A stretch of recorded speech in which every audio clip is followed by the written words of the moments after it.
আজ রাত থেকেই পরীক্ষামূলকভাবে সারা দেশে বাসাবাড়িতে ব্রডব্যান্ড ইন্টারনেট চালু হবে বলে জানিয়েছেন ডাক, টেলিযোগাযোগ ও তথ্য প্রযুক্তি প্রতিমন্ত্রী Junaid Ahmed Palak.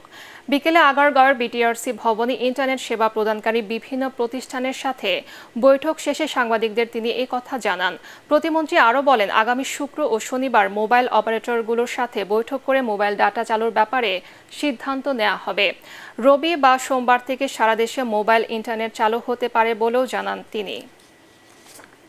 Facebook, TikTok, social মিডিয়াকে কী ধরনের বার্তা এবং চিঠি দেব, এবং কমার্স উদ্যোক্তাদের জন্য বার্তা হচ্ছে যে আর 2-3টা দিন একটু ধৈর্য ধরার জন্য আমরা আগামী রবিবারের মধ্যে আমরা চেষ্টা করছি প্রথমে মোবাইল 4Gটাকে নর্মাল করা, তারপরে রবিবারে ফেসবুক, টিকটককে চিঠি দিয়ে হয়তো একটা 3 দিন বা 7 দিন সময় নিয়ে তাদেরকে উপস্থিত হতে বলা।